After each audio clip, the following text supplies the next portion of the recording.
Hi kids, welcome to my channel free way to English. आज का जो video है वो है सब्जेक्ट वर्ब अग्रीमेंट के ऊपर।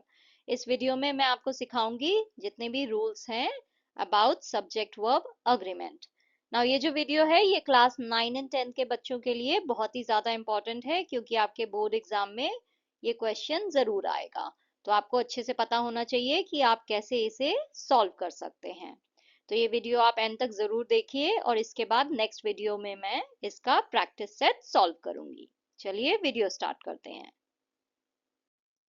Now what is subject verb agreement? Now basically ये बहुत ही एक सिंपल सी चीज है। एक सेंटेंस में सब्जेक्ट होगा और वर्ब होगा। नाउ ये दोनों आपस में अग्री करने चाहिए। जो बेसिक रूल है, मोस्ट बेसिक रूल वो है कि अगर सब्जेक्ट जो है वो सिंगुलर है तो जो वर्ब है वो भी सिंगुलर होगा और अगर सब्जेक्ट प्लूरल है तो वर्ब भी प्लूरल होगा। ये मोस्ट बेसिक रूल है।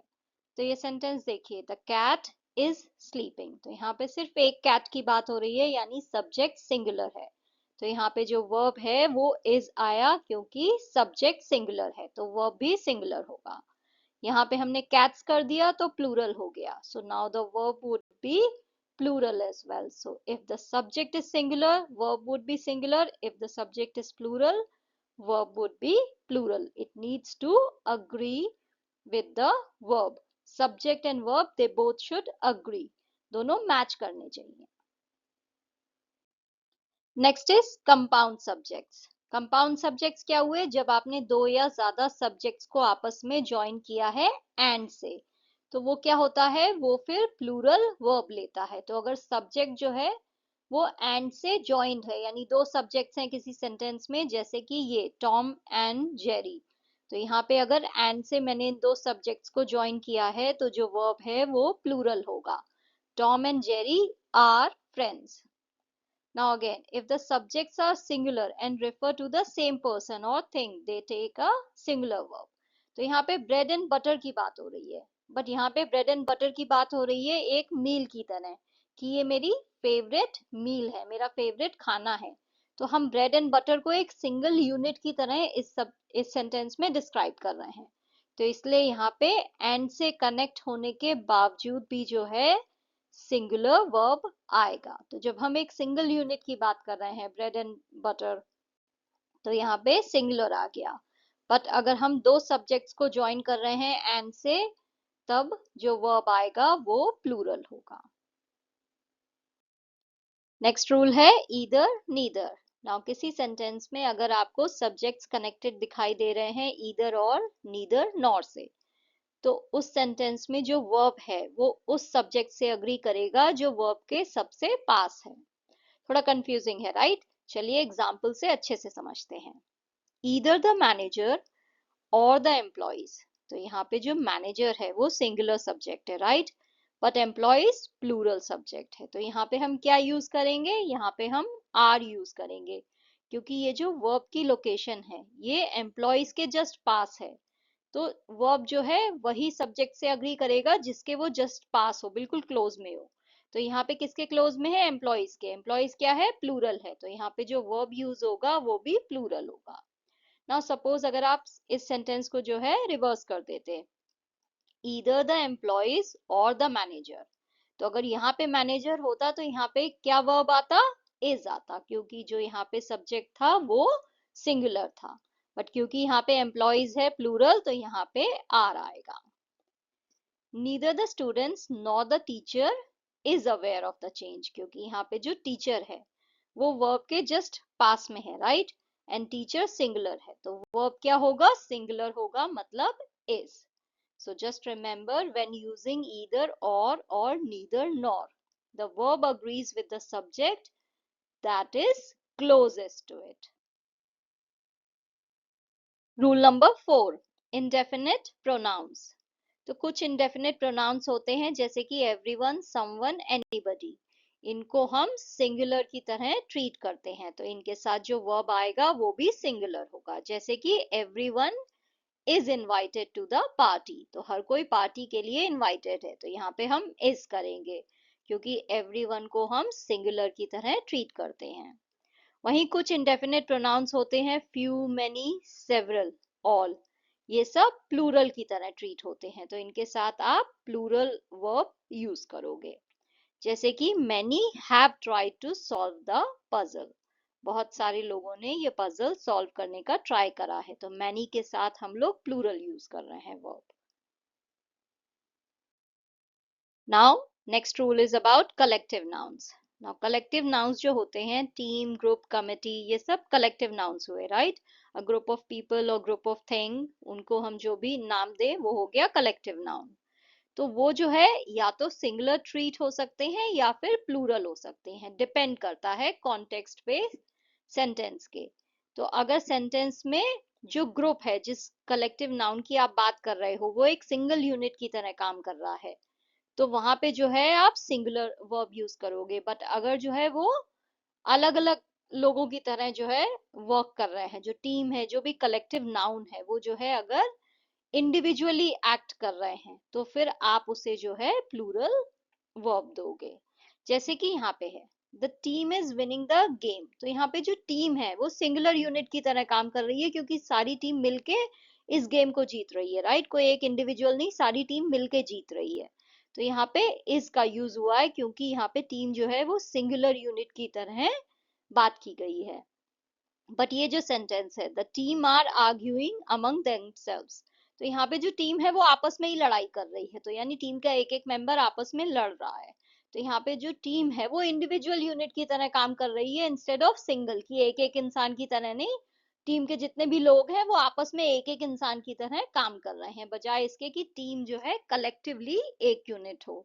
तो जब ऐसा होता है तो वहां पे हम प्लूरल वर्ब का यूज करते हैं।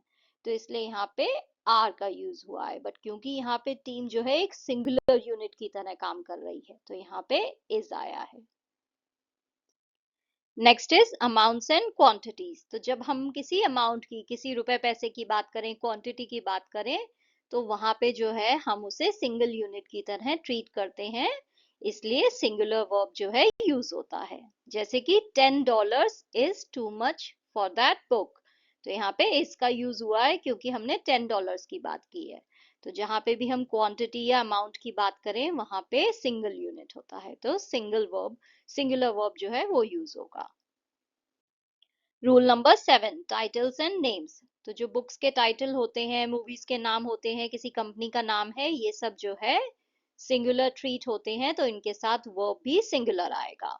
इवन दो अगर आपको नाम जो है वो प्लूरल साउंड कर रहा हो या फिर प्लूरल ही हो, जैसे कि ये नाम है द ग्रेप्स ऑफ रैथ, तो ग्रेप्स प्लूरल है, राइट। बट यहाँ पे हम जो है इसे सिंगुलर की तरह ट्रीट करेंगे, क्योंकि ये एक बुक का नाम है, तो इसलिए यहाँ पे इज आएगा। The Grapes of Wrath is a great novel. Now जब हम नन का यूज करते हैं, तो नन जो है सिंगुलर भी हो सकता है और प्लूरल भी हो सकता है, it depends on the context. जैसे कि none of the cake is left, यहाँ पे हम जो है सिंगुलर यूनिट में केक की बात कर रहे हैं, तो यहाँ पे इज आया है। बट यहाँ पे देखिए नन ऑफ द स्टूडेंट्स, तो यहाँ पे आर आ गया, क्योंकि स्टूडेंट्स की हम बात कर रहे हैं, बहुत सारे स्टूडेंट्स की, तो यहाँ पे हमने आर का यूज किया है। तो नन जो है सिंगुलर भी हो सकता है और प्लूरल भी हो सकता है, it depends on the context. Number 9, when subjects are joined by, with, along with, together with, as well as, in addition to।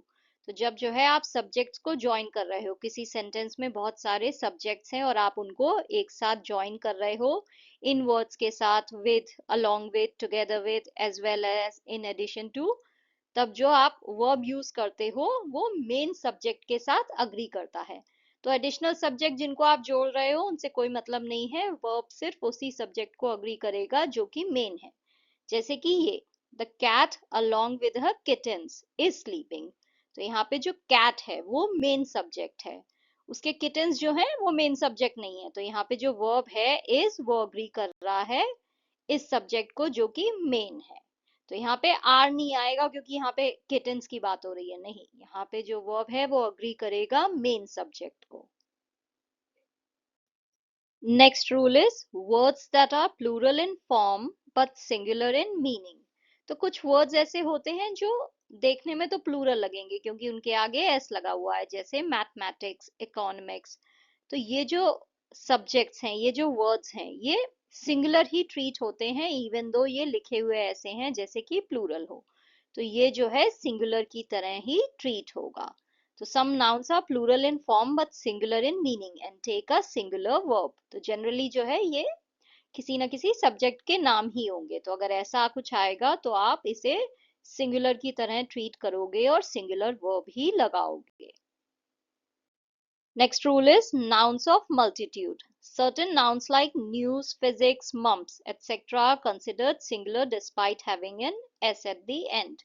तो न्यूज हो गया, मम्स हो गया, ये सब जो है ये वर्ड्स जो है इनके आगे एस लगता है बट ये सिंगुलर ही ट्रीट होते हैं, तो इनके साथ भी इजी लगेगा। तो this is just same as that one, जैसे कि मैथमेटिक्स है, इकोनॉमिक्स है, ये सब जो वर्ड्स हैं ये साउंड कर रहे हैं प्लूरल बट ये सिंगुलर ही ट्रीट होते हैं। Last rule is relative clauses. तो रिलेटिव क्लॉजेस में क्या होता है, वो सेंटेंस जिसमें हु, विच, दैट ये सब आता है। तो ऐसे सेंटेंसेस में जो वर्ब है वो अग्री करता है क्लॉज के सब्जेक्ट के साथ, जैसे कि the players who are practising. तो यहाँ पे ये जो क्लॉज है the players who are practising, इस क्लॉज में सब्जेक्ट है प्लेयर्स, तो इसलिए जो वर्ब है वो अग्री करेगा प्लेयर्स के साथ, इसलिए यहाँ पे आएगा the players who are practising are on the field.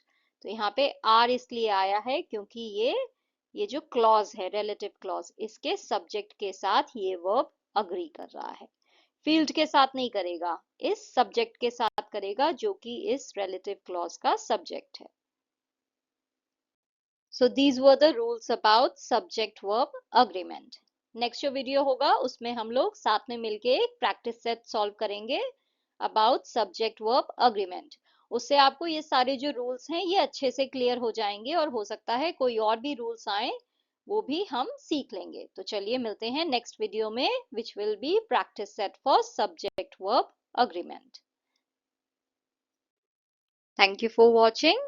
If you liked the video, please like, share and subscribe the channel. Thank you.